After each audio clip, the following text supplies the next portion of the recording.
یہ حدیث ضعیف ہے۔ یہ جملہ آپ نے بہت دفعہ سنا بھی ہوگا، کمنٹس میں پڑھا بھی ہوگا۔ جب کسی فضیلت والی بات میں، کسی نیکی کے کام کی ترغیب دلانے کے بارے میں کوئی حدیث کوٹ کی جاتی ہے تو اس پر بہت سے لوگ یہ جملہ لکھ دیتے ہیں کہ یہ حدیث ضعیف ہے۔ لطف اس میں ہوتا ہے کہ اس طرح کا کمنٹس کرنے والوں کی ایک بہت بڑی تعداد ہوتی ہے جسے سرے سے یہ معلوم ہوتا ہی نہیں کہ حدیث ضعیف کہتے کسے ہیں۔ اچھا، ایک تعداد ہے، اگر ان سے پوچھا جائے کہ حدیث ضعیف کس کو کہتے ہیں تو ان کو یہ نہیں معلوم ہوگا۔ پھر دوسرا یہ کہ جس کو معلوم ہوتا ہے اسے یہ نہیں معلوم ہوتا ہے کہ حدیث ضعیف ہے کیوں۔ حدیث ضعیف اس حدیث کو بولتے ہیں کہ جس میں حسن حدیث کی شرائط نہ پائی جائیں، جس میں راوی کے اندر کسی طرح کی کوئی کمزوری پائی جاتی ہے، تو ایسی حدیث کو ضعیف کہا جاتا ہے۔ صحیح اور حسن حدیث جو ہوتی ہیں، ان کے علماء نے تعریف بیان کی ہے کہ حدیث صحیح کس کو بولتے ہیں، حدیث حسن کسے بولتے ہیں۔ جب حدیث حسن کی شرائط نہیں پائی جاتی تو پھر وہ حدیث ضعیف قرار پاتی ہے۔ اچھا، اب جو حدیث کو ضعیف کہا جائے گا اس کی دو صورتیں ہوتی ہیں، یا تو محدثین نے اس کو ضعیف کہا ہوگا یا محدثین کے بیان کردہ قواعد کی روشنی میں وہ ضعیف ہوگی، یعنی اس کے علاوہ تو کچھ نہیں ہوگا نا۔ تو بنیاد یہ بنی کہ ہمیں یہ دیکھنا ہوگا کہ محدثین کرام نے ضعیف حدیث کے اصول اور ضابطے کیا بیان کیے ہیں، پیروی ان میں ان کی جائے گی، ٹھیک ہے۔ تو جب محدثین کرام کی اس میں پیروی کی جائے گی کہ حدیث ضعیف کسے کہتے ہیں، حدیث ضعیف کس طرح ہوتی ہے، تو اسی طرح محدثین نے ضعیف حدیث کا حکم کیا بیان کیا ہے۔ کیا ضعیف حدیث کا حکم محدثین نے یہ بیان کیا ہے کہ اس کو ردی کی ٹوکری کے اندر ڈال دیا جائے، یا یہ بیان کیا ہے کہ حدیث ضعیف کسی مقام پر کام آ ہی نہیں سکتی، وہ کسی کام کی ہوتی نہیں، یہ بیان کیا ہے؟ ہرگز ایسا نہیں ہے۔ مغالطے دینے والے یہاں پر مغالطہ یہ دیتے ہیں کہ وہ حدیث ضعیف اور حدیث موضوع کو ایک بنا دیتے ہیں۔ موضوع حدیث وہ ہوتی ہے جو من گھڑت ہوتی ہے، جسے بنا لیا گیا ہوتا ہے، وہ جھوٹ ہوتی ہے، اس کا حدیث سے کوئی تعلق نہیں ہوتا۔ نبی کریم صلی اللہ تعالیٰ علیہ وسلم نے اصلاً وہ بات ارشاد فرما ہی نہیں ہوتی اور کسی نے گھڑ لیا ہوتا ہے، وہ موضوع کہلاتی ہے۔ موضوع کسی کام کی نہیں ہوتی، وہ کسی مقام پر استعمال نہیں ہو سکتی، لیکن ضعیف کے احکام جدا ہیں۔ ضعیف یہ موضوع نہیں ہوا کرتی۔ ضعیف حدیث کے احکام محدثین نے، فقہائے کرام نے بیان فرمائے ہیں۔ میں انشاءاللہ تبارک و تعالیٰ آپ کے سامنے مختلف کتابوں سے جو محدثین کرام کی لکھی ہوئی ہیں، انہوں نے حدیث ضعیف کا کیا حکم بیان کیا ہے، یہ آپ کے سامنے بیان کروں گا۔ سیاہ ستہ سے بھی انشاءاللہ اس کی مثالیں میں آپ کے سامنے پیش کروں گا، توجہ کے ساتھ سنیے گا انشاءاللہ تبارک و تعالیٰ۔ اگر ہدایت کے طالب ہیں تو ان حوالوں کی روشنی میں آپ کے سامنے بات بالکل واضح ہو جائے گی۔ محدثین کرام نے واضح اور صاف الفاظ میں یہ لکھا ہے کہ جب بات فضائل کی آئے گی، احکام سے اس کا تعلق نہ ہو، عقائد سے اس کا تعلق نہ ہو، جیسے اللہ تعالیٰ کی صفات کو بیان کرنا ہے، احکام مثلا حلال اور حرام کو بیان کرنا ہے، جب حدیث کا تعلق ان دونوں کیٹیگریوں کے ساتھ نہیں ہے، نہ عقائد کے ساتھ ہے نہ حکام کے ساتھ ہے، حلال حرام بیان کرنے کے ساتھ، تو اس کے علاوہ جو دیگر مقامات ہیں، فضیلت ہے، ترغیب و ترہیب کا معاملہ ہے، قصص یعنی واقعات ہیں،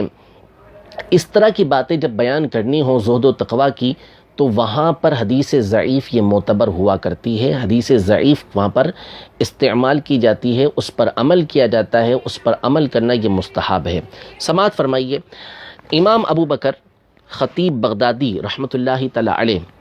حدیث کے بہت بڑے امام ہیں، مشہور محدث ہیں۔ یہ اپنی کتاب الجامع لاخلاق الراوی و آداب السامع، اس کی جلد نمبر 2 صفحہ نمبر 91 پر فرماتے ہیں، وَيَنبَغِي لِلْمُحَدِّثِ أَن يَتَشَدَّدَ فِي أَحَادِيثِ الْأَحْكَامِ الَّتِي يُفْصَلُ بِهَا بَيْنَ الْحَلَالِ وَالْحَرَامِ فَلَا يَرْوِيهَا إِلَّا عَنْ أَهْلِ الْمَعْرِفَةِ وَالْحِفْظِ وَذَوِي الْإِتْقَانِ وَالضَّبْطِ، یعنی محدث کے لیے یہ مناسب ہے کہ وہ احادیث سے متعلق وہ احکام کہ جن میں حلال اور حرام کا فیصلہ کیا گیا ہوتا ہے، جن احادیث کے ذریعے حلال اور حرام کو واضح کیا گیا ہوتا ہے، ان احادیث کے اندر سختی برتے، اور ایسی احادیث وہ اہل معرفت سے، مضبوط حافظے والوں سے، پختگی سے حدیث کو یاد رکھنے والوں سے روایت کرے، اور کسی سے روایت نہ کرے جب معاملہ احکام کا ہو، حلال حرام کا ہو۔ وَأَمَّا الْأَحَادِيثُ الَّتِي تَتَعَلَّقُ بِفَضَائِلِ الْأَعْمَالِ وَمَا فِي مَعْنَاهَا فَيُحْتَمَلُ رِوَایَتُهَا عَنْ عَامَّةِ الشُّيُوخِ، یعنی جب احادیث تعلق رکھتی ہوں فضائل اعمال کے ساتھ، کسی عمل کی فضیلت بیان کی گئی ہو اس حدیث میں، تو پھر عام راویوں سے بھی جو ثقہ راوی نہ ہوں، کمزور راوی ہوں، ایسے راویوں سے بھی حدیث کو لیا جا سکتا ہے، اس میں حرج نہیں ہے۔ یہ خطیب بغدادی رحمۃ اللہ تعالی علیہ نے بیان فرمایا ہے۔ علم حدیث سے شغف رکھنے والے خطیب بغدادی کے مقام کو فن حدیث کے اندر بخوبی جانتے ہیں۔ خطیب بغدادی رحمۃ اللہ تعالی علیہ یہ حافظ المشرق کہلاتے ہیں، اور دوسرے ان کے ہم اثر ایک ہی سال میں دونوں کا انتقال ہوا، امام ابن عبد البر رحمۃ اللہ تعالی علیہ، متوفی سن 463 ہجری۔ یہ اپنی کتاب جامع بیان العلم و فضلہ، اس میں روایت کرتے ہیں کہ حدیث مبارکہ جو فضیلت سے تعلق رکھتی ہے، علم کی فضیلت پر آپ نے حدیث روایت کی، اور اس کے بعد فرمایا ھذا الحدیث ضعیف، یہ حدیث ضعیف ہے، لأن ابا معمر عباد بن عبد الصمد انفرد به وهو متروک الحدیث، اس لیے کہ یہ جو حدیث مبارکہ علم کی فضیلت کے اندر موجود ہے، اس میں راوی ہے عباد بن عبد الصمد، اور یہی اس حدیث پاک کو روایت کرتا ہے، یہ اس کی روایت کے اندر منفرد ہے، اور یہ متروک الحدیث ہے، یعنی سخت ضعیف راوی ہے۔ وَأَهْلُ الْعِلْمِ بِجَمَاعَتِهِمْ يَتَسَاهَلُونَ فِي الْفَضَائِلِ فَيَرْوُونَهَا عَنْ كُلٍّ وَإِنَّمَا يَتَشَدَّدُونَ فِي أَحَادِيثِ الْأَحْكَامِ، لیکن چونکہ حدیث کا تعلق فضیلت کے ساتھ ہے تو تمام کے تمام اہل علم، یہ امام ابن عبد البر جو محدث ہیں یہ ارشاد فرما رہے ہیں کہ تمام کے تمام اہل علم فضائل کی احادیث میں نرمی برتتے ہیں، اور اس میں ہر طرح کے راوی کی روایت کو لے لیتے ہیں، یعنی ہر ضعیف روایت کو یہ اختیار کر لیتے ہیں۔ محدثین یہ شدت برتتے ہیں اس وقت جب کہ احادیث احکام سے تعلق رکھتے ہوں، احکام کی احادیث کے اندر یہ سختی برتتے ہیں۔ یہ امام ابن عبد البر رحمۃ اللہ تعالی علیہ نے اپنی کتاب جامع بیان العلم کے اندر بیان فرمایا۔ اسی طرح حدیث کے مشہور امام ہیں، حدیث پڑھنے والے بخوبی ان کے نام کو جانتے ہیں، امام بیہقی رحمۃ اللہ تعالی علیہ، ان کی کتاب ہے دلائل النبوہ کے نام سے، جو نبی کریم صلی اللہ تعالی علیہ وآلہ وسلم کی سیرت پر مشتمل ہے۔ اس میں امام بیہقی رحمۃ اللہ تعالی علیہ نے احادیث کی اقسام بیان کی، اور احادیث بیان کرنے والے راویوں کی کچھ قسمیں اس کے اندر بیان کی ہیں، کہ جو روایت کرتے ہیں ان میں بعض وہ ہوتے ہیں کہ جو انتہائی مضبوط ہوتے ہیں، اور بعض کے اندر کچھ کمزوری ہوتی ہے۔ تو فرماتے ہیں وَضَرْبٌ لا يكون راویہ متہما بالوضع غیر انہ عرف بسوء الحفظ وکثرت الغلط فی روایاتہ او یکون مجہولا لم یثبت من عدالتہ وشرائط قبول خبرہ ما یوجب القبول، یعنی راویوں کی ایک قسم وہ ہوتی ہے کہ جن کے اوپر جھوٹ کی تہمت نہیں ہوتی کہ انہوں نے حدیث پاک کو گھڑا ہے، مگر یہ کہ ان کا حافظہ کمزور ہوتا ہے، اور اپنی احادیث کو بیان کرنے میں وہ غلطیاں کثرت سے کرتے ہیں، یا مجہول ہوتے ہیں، پتہ ہی نہیں ہوتا ان کی عدالت کے بارے میں، نہ ان کے اندر ایسی بات پائی جاتی ہے، ایسے راویوں والی شرائط پائی جاتی ہیں کہ جن کی روایت کو قبول کرنا یہ ضروری ہوتا ہے۔ فرماتے ہیں اس طرح کے راویوں کی حدیث کے بارے میں کہ فہذا الضرب من الاحادیث لا یکون مستعملا فی الاحکام، جب اس طرح کا کمزور راوی ہو تو اس کی احادیث احکام میں، کسی چیز کو حلال بیان کرنے میں، کسی چیز کے حرام بیان کرنے میں ان کو اختیار نہیں کیا جاتا، ان کو استعمال نہیں کیا جاتا۔ کما لا تکون شہادت من هذه صفته مقبولۃ عند الحکام، جیسا کہ اس طرح کا کمزور شخص اگر حاکم کے سامنے، قاضی کے سامنے کسی بات کی گواہی دے تو اس کی گواہی بھی مقبول نہیں ہوتی۔ ہاں وقد یستعمل فی الدعوات والترغیب والترہیب والتفسیر والمغازی فیما لا یتعلق به حکم، اس طرح کا راوی جو کمزور راوی ہے، اس کی حدیثیں دعاؤں میں، اس کی حدیث ترغیب و ترہیب میں، تفسیر میں، مغازی یعنی غزوات جو ہوتے ہیں، حضور علیہ الصلوۃ والسلام کی جہاد کی جو باتیں ہیں، ان میں ان کو استعمال کیا جا سکتا ہے، اس پر عمل کیا جا سکتا ہے، جب کہ اس کا تعلق اس کے ساتھ کوئی حکم متعلق نہ ہوتا ہو، اس سے کوئی حکم ثابت نہ کیا جاتا ہو۔ یہ امام بیہقی رحمۃ اللہ تعالی علیہ ہیں، جن کا سن وفات 458 ہجری ہے، انہوں نے بھی وہی بات ارشاد فرمائی کہ جو امام خطیب بغدادی نے بیان فرمائی، حافظ ابن عبد البر رحمۃ اللہ تعالی علیہ نے ارشاد فرمائی۔ مقدمہ علوم الحدیث حافظ ابن الصلاح رحمۃ اللہ تعالی علیہ، متوفی سن 643 ہجری۔ علم حدیث سے شغف رکھنے والے بخوبی اس کی اہمیت کو سمجھتے ہیں کہ اللہ تبارک و تعالی نے اس کتاب کو کس قدر برکات عطا فرمائی ہیں، اور محدثین کا کیسا اس حدیث کے ساتھ شغف، اس کتاب کے ساتھ شغف رہا ہے۔ تو حافظ ابن الصلاح رحمۃ اللہ تعالی علیہ کا یہ مقدمہ بڑا مشہور و معروف مقدمہ ہے اور علم حدیث کے اندر متداول ہے۔ اس میں حافظ ابن الصلاح رحمۃ اللہ تعالی علیہ جو جلیل القدر محدث ہیں، یہ فرماتے ہیں: یجوز عند اہل الحدیث وغیرہم التساہل فی الاسانید وروایۃ ما سوى الموضوع من انواع الاحادیث الضعیفۃ من غیر اہتمام ببیان ضعفها فیما سوا صفات اللہ تعالی واحکام الشریعۃ من الحلال والحرام وغیرہما۔ یعنی محدثین کے نزدیک اور دیگر علماء کے نزدیک سندوں کے اندر نرمی برتنا جائز ہے، اور موضوع کے علاوہ دیگر احادیث ضعیف کے جو دیگر حدیث قسمیں ہیں جو موضوع کے علاوہ ہیں، من گھڑت نہیں، ان کے علاوہ تمام احادیث کو روایت کرنا یہ جائز ہے، اور اس بات کو بیان کرنا بھی ضروری نہیں کہ یہ حدیث ضعیف ہے، لیکن کہاں؟ جہاں پر اللہ تعالیٰ کی صفات کا معاملہ نہ ہو، یعنی عقائد کا، اور احکام شریعت یعنی حلال اور حرام اس کے اندر بیان نہ کیے گئے ہوں۔ کہاں اس کو بیان کیا جائے گا؟ فرماتے ہیں وَذَلِكَ كَالْمَوَاعِظِ وَالْقَصَصِ وَفَضَائِلِ الْأَعْمَالِ وَسَائِرِ فُنُونِ التَّرْغِيبِ وَالتَّرْهِيبِ وَسَائِرِ مَا لَا تَعَلُّقَ لَهُ بِالْأَحْكَامِ وَالْعَقَائِدِ۔ یعنی ایسی احادیث کو واعظ و نصیحت کے اندر بیان کیا جائے گا،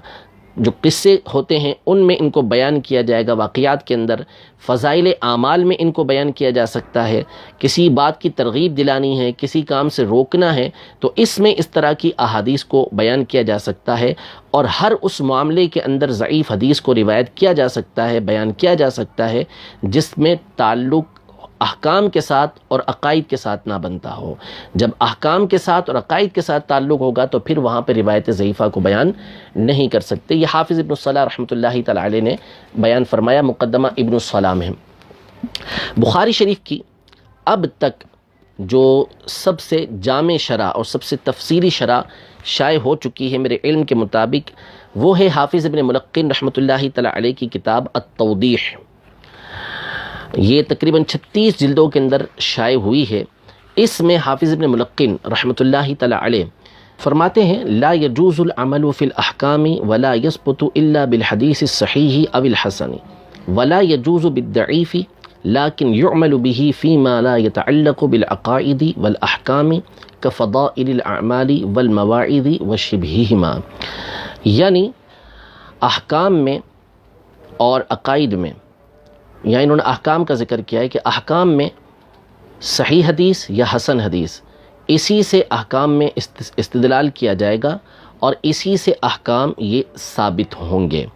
ضعیف حدیث کے ذریعے احکام ثابت نہیں ہوتے، لیکن ضعیف حدیث پر ان معاملات میں عمل کیا جاتا ہے جن کا تعلق عقائد اور احکام کے ساتھ نہ ہو۔ وہ کون سے ہیں؟ فرماتے ہیں جیسے فضائل اعمال، مواعظ، واعظ و نصیحت اور اس طرح کے دیگر اور معاملات، ان میں ضعیف حدیث پر عمل کیا جا سکتا ہے۔ مقدمہ ابن الصلاح جس کا میں نے تذکرہ بھی آپ کے سامنے کیا، اس مقدمہ ابن الصلاح کو اللہ تبارک و تعالی نے بڑی مقبولیت عطا فرمائی، اور حدیث پڑھنے والے جانتے ہیں کہ جب حافظ ابن الصلاح رحمۃ اللہ تعالی علیہ نے یہ علوم حدیث پر مقدمہ تحریر کیا تو اس کے بعد کثرت کے ساتھ اس کی شروحات لکھی گئیں، اس کی نظمیں لکھی گئیں، اس کے اختصار کیے گئے، یعنی 20 کتابیں اس کے اوپر لکھی گئی ہیں۔ میں آپ کے سامنے تقریباً 9 کے قریب کتابیں یہ دکھا بھی دیتا ہوں اور اس کا صفحہ نمبر بھی آپ کے سامنے بیان کر دیتا ہوں۔ ان 9 کتابوں میں تقریباً ایک جیسی عبارتیں موجود ہیں، پھر آخر میں ابن کثیر کی عبارت میں پڑھ کے بھی آپ کے سامنے بیان کروں گا۔ یہ میرے ہاتھ میں کتاب ہے رسوم التحدیث کے نام سے، حافظ جعبری رحمۃ اللہ تعالی علیہ کی، جن کا سن وفات جو ہے وہ 732 ہجری ہے۔ ان کی کتاب رسوم التحدیث فی علوم الحدیث۔ امام نووی رحمۃ اللہ تعالی علیہ کی ارشاد طلاب الحقائق الی معرفت سنن خیر الخلائق، یہ بھی مقدمہ ابن الصلاح پر لکھی ہوئی کتاب ہے۔ اس کے صفحہ نمبر 107، 107 اور 108، اس پر امام نووی رحمۃ اللہ تعالی علیہ، حافظ ابن ناصر الدین دمشقی رحمۃ اللہ تعالی علیہ، ان کی کتاب ہے یہ عقود الدرر فی علوم الاثر، اس کے صفحہ نمبر 174 پر یہ لکھتے ہیں۔ اور شرح الفیۃ العراقی، یہ علامہ جلال الدین سیوطی شافعی رحمۃ اللہ تعالی علیہ کی کتاب ہے، اس کے صفحہ نمبر 194 پر آپ لکھتے ہیں محاسن الاصطلاح، یہ کتاب ہے امام سراج الدین البلقینی رحمۃ اللہ تعالی علیہ کی محدث ہیں۔ یہ اپنی ان کا سن وفات جو ہے وہ 805 ہے۔ یہ اپنی اس کتاب میں صفحہ نمبر 234 پر لکھتے ہیں امام بدر الدین ابن جماعہ رحمۃ اللہ تعالی علیہ، جن کو امام ذہبی رحمۃ اللہ تعالی علیہ نے علامۃ الزمانی ہی لکھا ہے کہ اپنے زمانے کے یہ علامہ تھے۔ سن وفات ان کا 733 ہجری ہے۔ یہ اپنی کتاب المنہل الروی فی مختصر علوم الحدیث النبوی، اس کے صفحہ نمبر 112 پر لکھتے ہیں امام حسین بن عبداللہ الطیبی رحمۃ اللہ تعالی علیہ، جو مشکات کے شارح ہیں، سن وفات ان کا 743 ہے۔ یہ اپنی کتاب الخلاصہ فی اصول الحدیث، اس کے صفحہ نمبر 48 پر لکھتے ہیں۔ اور اسی طرح امام محمد شمس الدین التبریزی رحمۃ اللہ تعالی علیہ فن مصطلح الحدیث، اس کے صفحہ نمبر 86 پر 86 پر لکھتے ہیں۔ اور اسی طرح ابن کثیر دمشقی، جو مانعین کے نزدیک، مخالفین کے نزدیک بڑے ہی مشہور و معروف عالم ہیں اور ان کا بڑا نام ہے ان کے نزدیک، یہ اپنی کتاب اختصار علوم الحدیث میں لکھتے ہیں۔ میں انہی کی عبارت پڑھ کے سناتا ہوں، باقی جتنی کتابیں میں نے بھی آپ کے سامنے ذکر کی تقریباً اسی طرح کی عبارت ان تمام کے اندر موجود ہے۔ وَيَجُوزُ رِوَایَةُ مَا عَدَى الْمَوْضُوعِ فِي بَابِ التَّرْغِیبِ وَالتَّرْہِیبِ وَالْقَصَصِ وَالْمَوَاعِظِ وَنَحْوِ ذَلِكَ الا فی صفات اللہ عز وجل وفی باب الحلال والحرام، یعنی موضوع کے علاوہ ہر طرح کی ضعیف روایت ترغیب و ترہیب کے باب میں، واقعات کے باب میں، واعظ و نصیحت اور اس طرح کی دیگر باتوں کے اندر ان کو روایت کرنا جائز ہے، مگر اللہ تعالیٰ کی صفات کو بیان کرنے کے لیے اسے بیان نہیں کیا جا سکتا، اور حلال اور حرام کے باب میں بھی اس کو بیان نہیں کیا جا سکتا۔ ان تمام علماء نے جو اصول حدیث کے ماہرین ہیں اور اصول حدیث کے قواعد اور ضوابط انہوں نے ہمارے سامنے بیان کیے ہیں، سارے کے سارے اس بات کو بیان کر رہے ہیں کہ ضعیف حدیث کو آپ قصص کے اندر، فضائل اعمال کے اندر،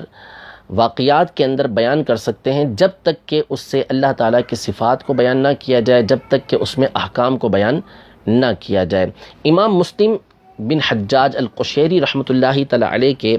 شاگرد رشید اور مشہور و معروف امام جرح و تعدیل امام ابو محمد عبد الرحمن ابن ابی حاتم رازی،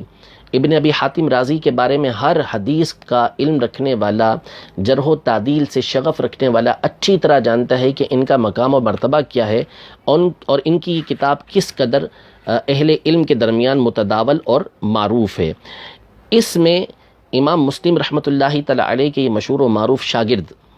بیان کرتے ہیں، راویوں کی قسمیں بیان کرتے ہیں، اس میں سے ایک قسم بیان کرتے ہیں کہ الصدوق الورع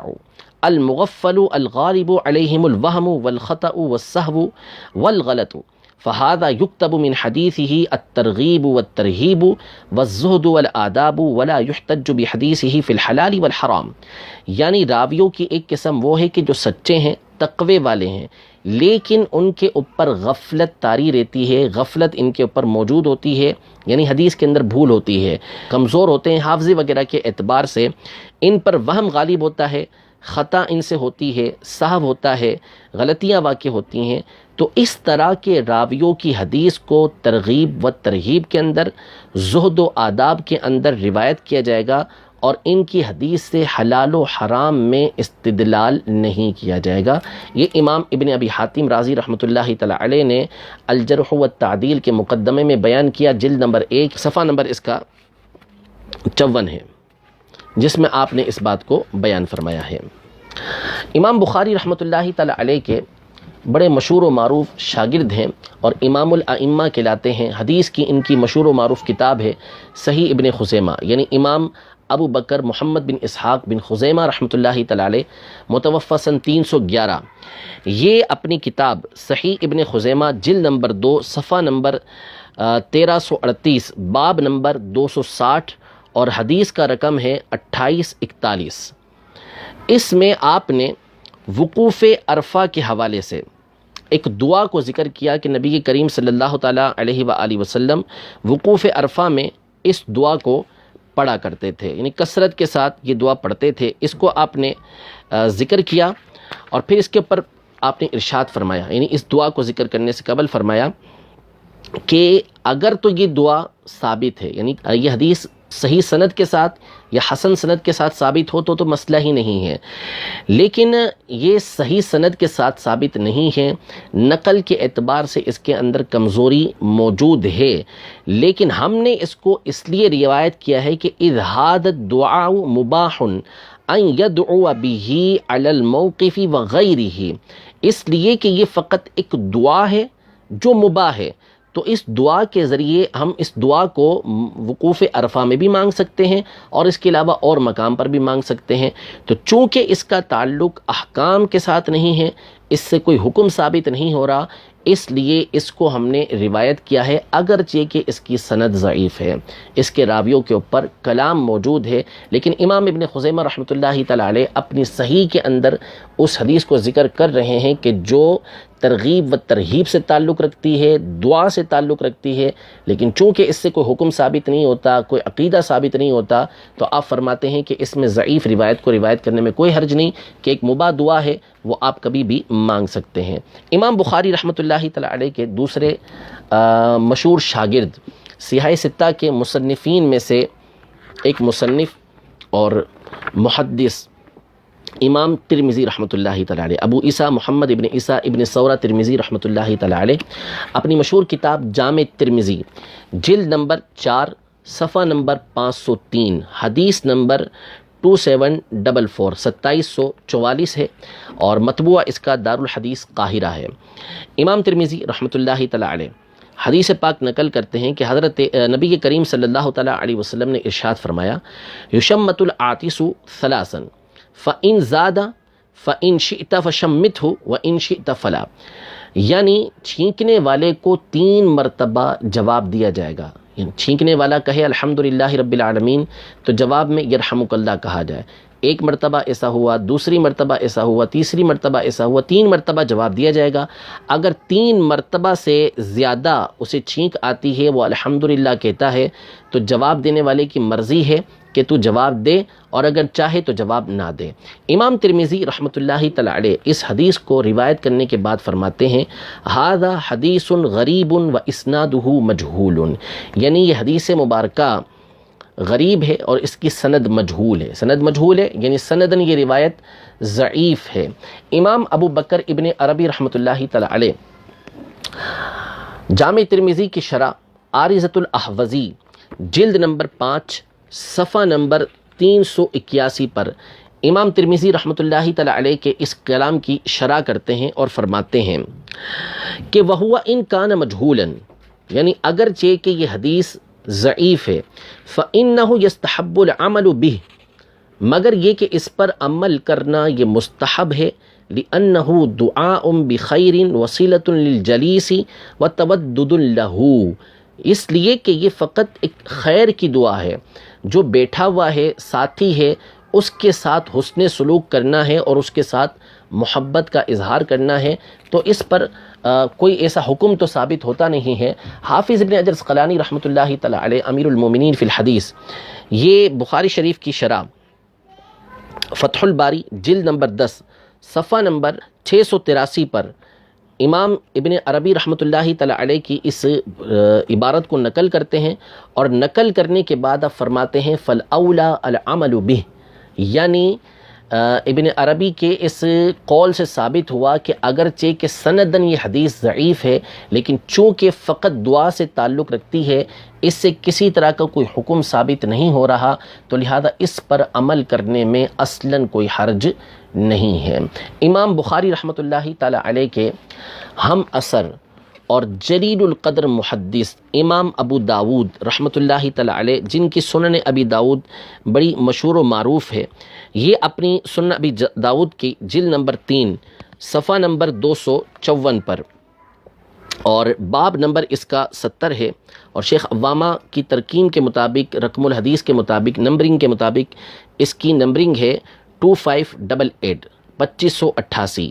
اس میں امام ابو داود رحمۃ اللہ تعالی علیہ حضرت سمورہ بن جندب رضی اللہ تعالی عنہ سے ایک حدیث مبارکہ روایت کرتے ہیں کہ آپ نے ارشاد فرمایا کہ مہاجرین کا شعار، مہاجرین کی نشانی یہ تھی عبداللہ، یعنی ان کے درمیان عبداللہ نام ہوا کرتا تھا، ان کی نشانی عبداللہ ہوا کرتی تھی، اور انصار کا شعار، انصار کی نشانی یہ عبد الرحمن ہوا کرتی تھی۔ امام ابو داود رحمۃ اللہ تعالی علیہ نے اس حدیث مبارکہ کو روایت کیا۔ اس حدیث مبارکہ کو البانی نے، جو مخالفین کا انتہائی معتمد شخص ہے، اگرچہ کہ ہمارے نزدیک اس کی کوئی حیثیت نہیں، کوئی حجت نہیں ہے، اس نے بھی اس حدیث مبارکہ کو ضعیف قرار دیا۔ اس کے علاوہ سینکڑوں حدیث سنن ابی داؤد کی اس نے ضعیف قرار دی ہیں، سندن یہ حدیث مبارکہ اس پر کلام ہے۔ حافظ ابن رسلان رحمۃ اللہ تعالی علیہ سنن ابی داؤد کی سب سے عظیم اور سب سے بڑی شرح یہ کہلاتی ہے، یہ ابن حجر اسقلانی رحمۃ اللہ تعالی علیہ کے اساتذہ میں شمار ہوتے ہیں۔ ان کی کتاب ہے شرح سنن ابی داؤد، جو تقریباً 23 جلدوں کے اندر مطبوع ہوئی ہے۔ اس کی جلد نمبر 11 صفحہ نمبر 299 پر پہلے انہوں نے اس حدیث کی سند پر کلام کیا کہ اس کے راوی الحجاج بن ارطاد کے اوپر کلام ہے۔ پھر اس کے بعد آپ نے فرمایا کہ قلت، میں یہ کہتا ہوں، وَإِن كَانَ ضَعِيفًا، اگرچہ کہ یہ حدیث ضعیف ہے، فَيُعْمَلُ بِالضَّعِيفِ فِي فَضَائِلِ الْأَعْمَالِ، مگر فضائل اعمال کی جہاں بات آئے گی، جہاں پر کوئی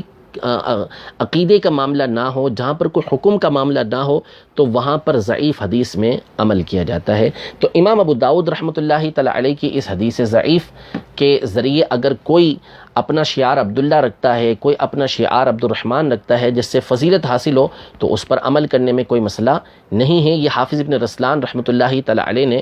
بیان فرمایا۔ امام ابن ماجہ رحمۃ اللہ تعالی علیہ، یہ بھی سیاہ ستہ کے مصنفین میں سے ایک مصنف ہیں، انہوں نے اپنی سنن کی جلد نمبر 3 صفحہ نمبر 439 اور حدیث نمبر 2957 2957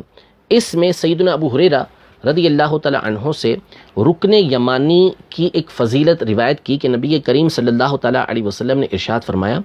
وکل بہ 70 ملکن، یعنی اس رکن یمانی پر 70 فرشتے مقرر ہیں۔ فمن قال اللہم انی اسألک العفو والعافیۃ فی الدنیا والآخرہ ربنا آتنا فی الدنیا حسنہ وفی الآخرۃ حسنۃ وقنا عذاب النار، یعنی جو یہ دعا پڑھتا ہے اللہم انی اسألک العفو والعافیۃ فی الدنیا والآخرہ ربنا آتنا فی الدنیا حسنۃ وفی الآخرۃ حسنۃ وقنا عذاب النار، رکن یمانی کے پاس تو یہ فرشتے کہتے ہیں آمین۔ اس حدیث مبارکہ کو کئی ایک علماء نے ضعیف قرار دیا۔ امام بوصیری رحمۃ اللہ تعالی علیہ نے مصباح الزجاجہ میں اس حدیث مبارکہ کو ضعیف قرار دیا، اور البانی نے جہاں ابن ماجہ کی سینکڑوں حدیثوں کو ضعیف قرار دیا ہے، انہی میں سے اس حدیث مبارکہ کو بھی اس نے ضعیف قرار دیا ہے۔ امام ملا علی قاری رحمۃ اللہ تعالی علیہ شرح مسند ابو حنیفہ صفحہ نمبر 26 پر لکھتے ہیں کہ رواہ ابن ماجہ باسناد ضعیف، یعنی یہ حدیث مبارکہ کہ رکن یمانی کے پاس یہ دعا پڑھی جائے تو فرشتے آمین کہتے ہیں، اس کو امام ابن ماجہ نے سند ضعیف کے ساتھ روایت کیا ہے، لکنہ قوی حیث یعمل بہ فی فضائل الاعمال، لیکن یہ اس اعتبار سے قوی ہے کہ فضائل اعمال میں، عمل کی فضیلت کے بیان میں اس پر عمل کرنے میں کوئی حرج نہیں ہوتا، وہاں پر اس پر عمل کیا جاتا ہے، تو اس اعتبار سے یہ قوی ہے، یعنی اس پر عمل کر سکتے ہیں۔ یہ سنن ابن ماجہ کی ضعیف روایت پر امام ملا علی قاری رحمۃ اللہ تعالی علیہ نے بیان فرمایا کہ اس ضعیف حدیث پر عمل کرنے میں حرج نہیں، کیونکہ اس کا تعلق احکام کے ساتھ نہیں۔ یہ کچھ مثالیں تھیں۔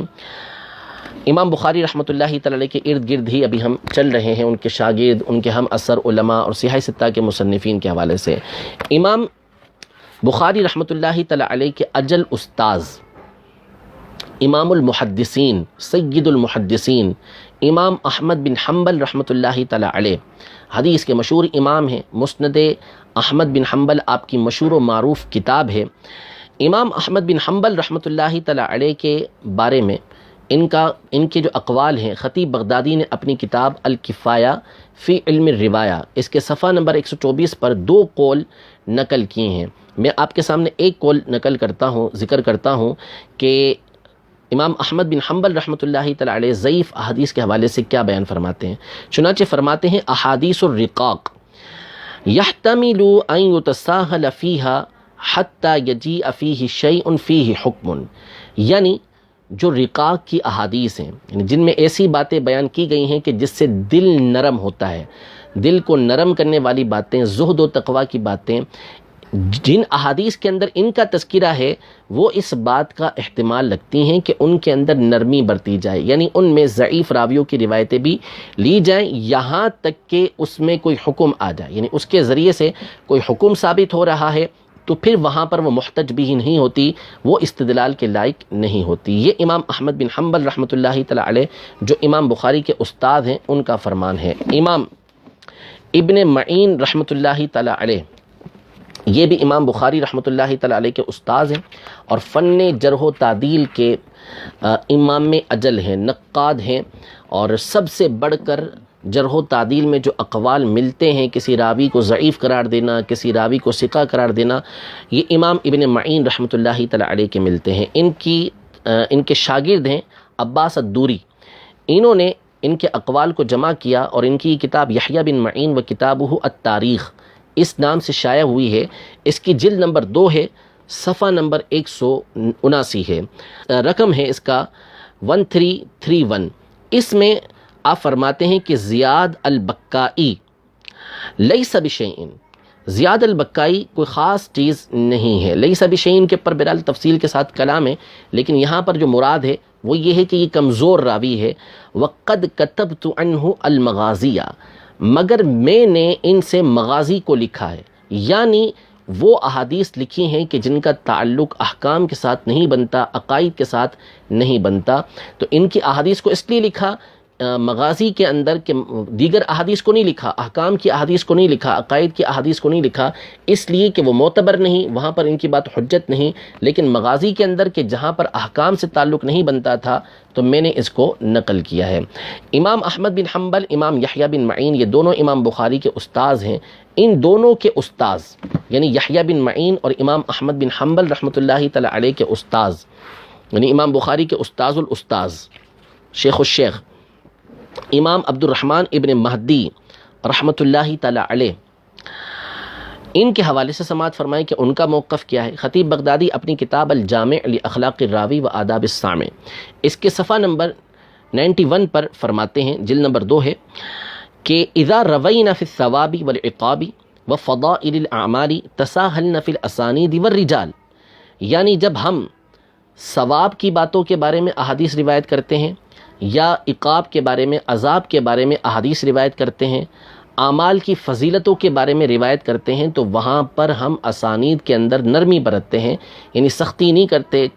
کڑی چھان پھٹک نہیں کرتے، دیگر راویوں سے بھی روایت کو لے لیتے ہیں، راویوں کی روایتوں کو قبول کر لیتے ہیں۔ وَإِذَا رَوَيْنَا فِي الْحَلَالِ وَالْحَرَامِ وَالْأَحْكَامِ تَشَدَّدْنَا فِي الرِّجَالِ، اور جب ہم حلال اور حرام احکام کے بارے میں روایت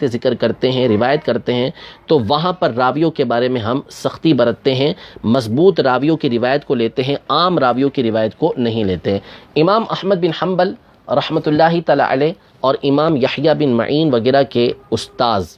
یعنی امام بخاری کے استاذ الاستاذ عبداللہ بن مبارک رحمۃ اللہ تعالی علیہ حدیث کے مشہور و معروف امام ہیں، امام اعظم ابو حنیفہ رحمۃ اللہ تعالی علیہ کے شاگرد بھی ہیں، بخاری کے راوی بھی آپ ہیں۔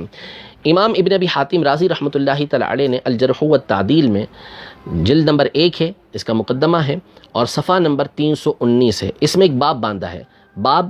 فی الآداب والمواعظ انہا تحتمل الروایت عن الضعاف، یعنی آداب کے معاملے میں، واعظ و نصیحت کے معاملے میں ضعیف راویوں کی روایت کو قبول کیا جاتا ہے، ان کو برداشت کیا جاتا ہے، ان کو لے لیا جاتا ہے۔ اس میں آپ فرماتے ہیں ابن ابی حاتم رازی کہ مجھے میرے والد یعنی ابو حاتم رازی رحمۃ اللہ تعالی علیہ نے بیان کیا کہ عبدہ بن سلیمان کہتے ہیں کہ عبداللہ بن مبارک نے ایک راوی سے، ایک شخص سے روایت کیا، اس کو بیان کیا، تو عبداللہ بن مبارک سے کہا گیا کہ یہ راوی تو ضعیف ہے۔ تو اس پر عبداللہ بن مبارک رحمۃ اللہ تعالی علیہ نے فرمایا کہ یحتمل ان یروى عنہ ھذا القدر او مثل هذه الاشیاء، یعنی یہ آدمی اتنی قوت رکھتا ہے کہ اس سے اس طرح کی باتوں کو لے لیا جائے۔ تو اس پر ابو حاتم رازی رحمۃ اللہ تعالی فرماتے ہیں کہ میں نے عبدہ بن سلیمان سے کہا مثل ای شیء کانا، کس طرح کی روایتیں اس ضعیف راوی سے لے لی جائیں، تو انہوں نے فرمایا کہ فی ادب، فی موعظۃ، فی زہد او نحو ھذا، یعنی معاملہ جب ادب کا ہو، اخلاق کا ہو، واعظ و نصیحت کا ہو، زہد و تقوی کی باتیں ہوں یا اس طرح کی دیگر باتیں ہوں، تو اس میں اس طرح کے ضعیف راوی کی روایت کو لے لیا جاتا ہے۔ ان کے بھی استاذ یعنی امام بخاری کے استادوں کے استاد کے استاد امام سفیان ثوری رحمۃ اللہ تعالی علیہ، جو امیر المومنین فی الحدیث کہلاتے ہیں، ان کی بات بھی سماعت فرمائیں۔ خطیب بغدادی اپنی اسی کتاب الجامع لاخلاق الراوی و آداب السامع میں صفحہ نمبر 91 پر فرماتے ہیں کہ سفیان ثوری رحمۃ اللہ تعالی علیہ نے ارشاد فرمایا خذوا هذه الرغائب وهذه الفضائل من المشیخۃ فاما الحلال والحرام فلا تأخذوه الا عمن يعرف الزیادۃ فیہ من النقص، یعنی آپ نے فرمایا کہ جب ترغیب و ترہیب کی روایتیں ہوں، فضیلت کی روایتیں ہوں، تو وہ عام مشائخ سے بھی لے لو، عام راویوں سے بھی لے لو۔ بہرحال جب حلال و حرام کا معاملہ آئے تو پھر ان راویوں سے روایت لو کہ جو زیادتی کو نقص سے پہچان سکتے ہیں، یعنی جو مضبوط راوی ہیں، جن کا حافظہ مضبوط ہے، عدالت ان کی کامل ہے، ایسے راویوں سے حلال اور حرام کی حدیثوں کو لو۔ لیکن جہاں پر ترغیب و ترہیب کی باتیں ہوں، فضائل کی باتیں ہوں، تو وہاں پر ضعیف راوی سے بھی روایت یہ لے لو۔ یہ سفیان ثوری رحمۃ اللہ تعالی علیہ جو امیر المومنین فی الحدیث ہیں، انہوں نے ارشاد فرمایا ہے۔ اس طرح کے اور بہت سارے حوالے میرے پاس جمع ہیں، میں 2 حوالے مزید آپ کے سامنے عرض کرتا ہوں۔ یہ تو تھے وہ ائمہ، وہ محدثین کہ جو اہل سنت سے تعلق رکھتے ہیں، جن کی باتیں میں نے آپ کے سامنے بیان کی۔ صنعانی یہ مخالفین کے بڑے مشہور و معروف پیشوا ہیں اور فن حدیث کے اندر ان کے نزدیک بڑے معتبر ہیں۔ ان کی مشہور کتاب ہے توضیح الافکار شرح تنقیح الانظار، ابن وزیر کی کتاب ہے تنقیح الانظار، اس کی یہ شرح ہے توضیح الافکار، اس کی جلد نمبر 3 ہے اور صفحہ نمبر اس کا 81 سے لے کر 83 تک انہوں نے اس میں بیان کیا کہ وَأَمَّا غَيْرُ الْمَوْضُوعِ كَالْأَحَادِيثِ الْوَاهِيَّةِ فَجَوَّزُوا أَيْ أَئِمَّةُ الْحَدِيثِ التساهل فيه وروايته من غير بيان لضعفه إذا كان واردا في غير الأحكام وذلك كالفضائل والقصص والوعظ وسائر فنون الترغیب والترہیب، یعنی موضوع کے علاوہ دیگر احادیث جیسے احادیث وحیہ، انتہائی کمزور احادیث، تو ائمہ حدیث نے اس بات کو جائز قرار دیا کہ اس میں تساہل برتا جائے اور اس کو بغیر اس کا ضعف بیان کیے روایت کیا جائے، جب کہ یہ احادیث احکام کے علاوہ وارد ہوئی ہوں، احکام میں نہ آئی ہوں، جیسے فضائل کے اندر آئی ہوں، واقعات میں آئی ہوں، واعظ و نصیحت کے اندر آئی ہوں، ترغیب و ترہیب کے باب کے اندر آئی ہوں، تو اس میں روایت کرنے میں حرج نہیں ہوا کرتا۔ احناف کے مشہور امام ابن حمام رحمۃ اللہ تعالیٰ علیہ نے اپنی کتاب فتح القدیر میں، علامہ شامی رحمۃ اللہ تعالیٰ علیہ نے حاشیہ ابن عابدین یعنی رد المحتار کے اندر، مالکیہ کے مشہور امام ساوی رحمۃ اللہ تعالیٰ علیہ نے اپنی کتاب حاشیۃ الشرح صغیر میں، اور اسی طرح جو شوافع ہیں ان میں سے امام نووی رحمۃ اللہ تعالیٰ علیہ اور کئی ایک علماء نے، اور حنابلہ میں سے خود امام احمد بن حنبل نے اس بات کو بیان کیا ہے کہ ضعیف احادیث کو فضائل کے اندر روایت کیا جا سکتا ہے، یعنی ایک طرح سے اس کے اوپر علماء سارے کے سارے متفق ہیں۔ میں دو عبارتیں آپ کے سامنے عرض کرتا ہوں جس سے آپ کو معلوم ہو جائے گا کہ جو ضعیف حدیث ہے علماء کا اس پر اتفاق ہے کہ اسے فضائل اعمال میں روایت کیا جا سکتا ہے، بیان کیا جا سکتا ہے، اس پر عمل کیا جا سکتا ہے۔ امام نووی رحمۃ اللہ تعالی علیہ اپنی کتاب اربعین نووی میں ارشاد فرماتے ہیں، یہ الفتح المبین جو ابن حجر حتمی رحمۃ اللہ تعالی علیہ کی شرح اس کے ساتھ جو شائع ہے اس کا صفحہ نمبر 109 ہے، اور یہ دارالمنہاج جدہ سے چھپی ہوئی ہے۔ اس میں الفاظ ہیں کہ وقد اتفق العلماء علی جواز العمل بالحدیث الضعیف فی فضائل الاعمال، یعنی فضائل اعمال میں حدیث ضعیف پر عمل کرنے کے جواز پر علماء کا اتفاق ہے۔ سارے کے سارے علماء اس پر متفق ہیں کہ حدیث ضعیف کو فضائل اعمال میں روایت کیا جا سکتا ہے۔ حافظ ابن عبد البر رحمۃ اللہ تعالی علیہ جن کی عبارت میں نے ابتدا میں آپ کے سامنے نقل کی تھی، ان کے الفاظ بھی ملاحظہ فرمائیں کہ آپ فرماتے ہیں کہ وَأَهْلُ الْعِلْمِ بِجَمَاعَتِهِمْ يَتَسَاهَلُونَ فِي الْفَضَائِلِ فَيَرْوُونَهَا عَنْ كُلٍّ، یعنی اہل علم تمام کے تمام فضائل کے اندر تساہل برتتے ہیں اور ہر طرح کے راوی سے روایت لے لیتے ہیں۔ تو یہ ساری عبارتیں آپ نے ملاحظہ کیں، کتابیں آپ نے ملاحظہ کیں کہ کس طرح علماء کھل کر واضح طور پر علماء یعنی محدثین کرام، فقہائے کرام یہ بیان کر رہے ہیں کہ فضائل کے اندر جب معاملہ احکام کا نہ ہو، عقائد کا نہ ہو، تو اس میں ضعیف حدیث جو ہوتی ہے اس کو روایت کرنے میں اور اس پر عمل کرنے میں کوئی حرج نہیں، بلکہ اس پہ عمل کرنا یہ مستحب ہوتا ہے۔ یہاں دو باتوں کی میں وضاحت کر دوں آپ کے سامنے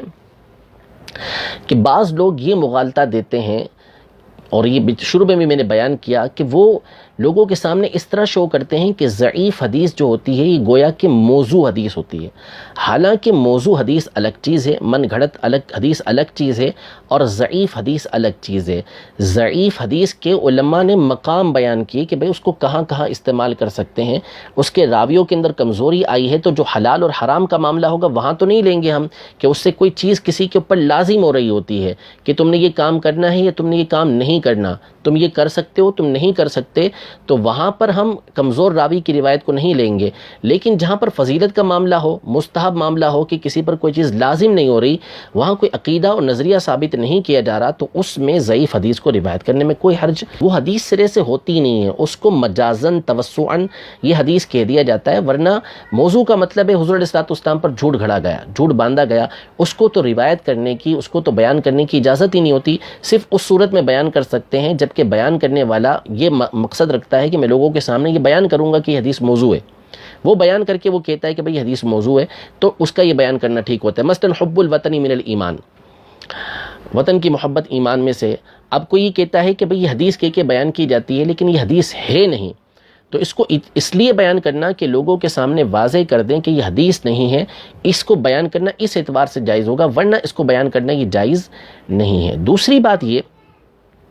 کہ یہ لوگ اس بات کا مغالطہ دیتے ہیں کہ گویا علماء اہل سنت یا عوام اہل سنت